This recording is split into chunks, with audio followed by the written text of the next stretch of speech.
Joël Wicks, bonsoir et bienvenue à la librairie Dialogue.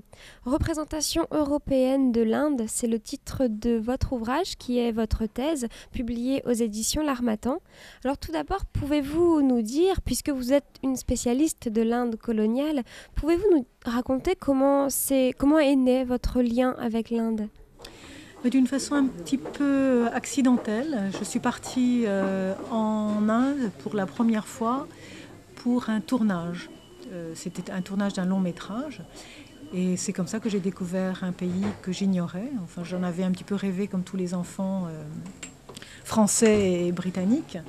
Et donc j'ai découvert une civilisation forte. J'ai découvert un pays où on aimait argumenter, discuter, un pays extrêmement beau, un pays métissé, puisqu'en fait il y a un métissage indo-musulman.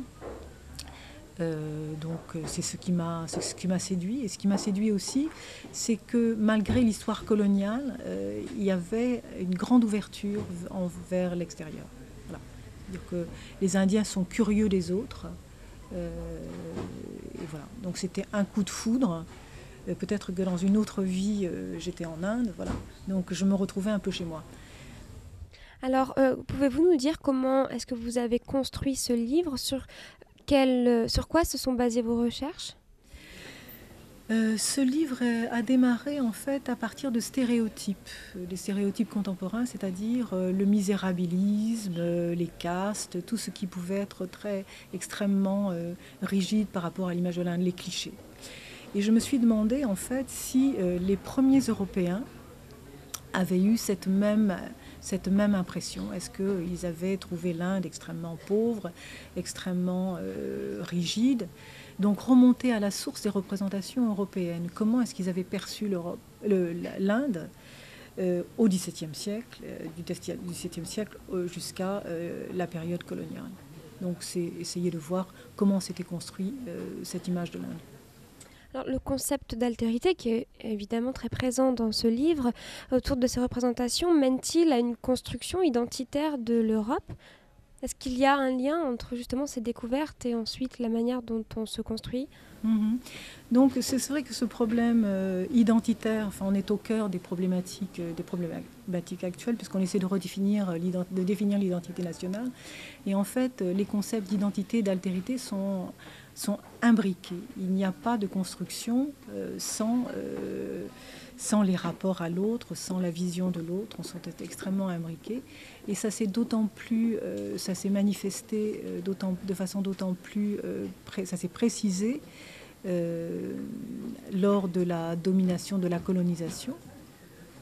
Donc j'en parlerai un tout petit peu plus longuement pendant ma présentation. Lorsque les Anglais ont dominé l'Inde, les rapports ont basculé. C'est-à-dire en 1857, lors de la révolte des Sipais, après la révolte des Sipais, l'Inde a été perçue non pas comme une civilisation complexe, une civilisation riche, une civilisation telle qu'elle avait été perçue auparavant, mais un peuple dangereux. Donc il fallait mettre à distance. Donc à ce moment-là, les représentations ont basculé. Donc pour revenir à votre question, est-ce que identité et altérité sont intimement liées ? Elles sont intimement liées par ce biais-là. Les représentations des premiers explorateurs, des voyageurs qui arrivent sur ce continent, les représentations qu'ils en font sont-elles généralement homogènes ? En fait, donc pour répondre à cette question de façon peut-être assez très précise, il y a trois types en fait de représentations. Ce que j'ai appelé un petit peu dans le jargon des représentations identitaires, c'est-à-dire on va trouver chez l'autre ce qu'on a dans ses propres cultures.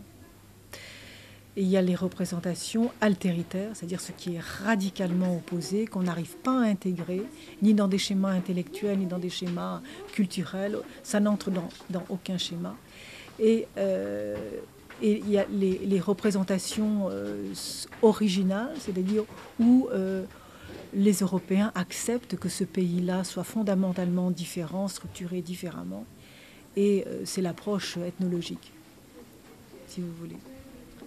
Aujourd'hui, pouvez-vous nous dire quelle est la situation de l'Inde dans le monde? Quelle puissance lui accorderiez-vous dans quelques années, dans les années à venir, puisque c'est un pays dont on parle beaucoup? C'est un pays émergent avec le Brésil et la Chine. Alors bien sûr, on a tendance à voir Bollywood et les paillettes, on a tendance à voir la Silicon Valley, on a tendance à voir tout ce que la classe moyenne indienne,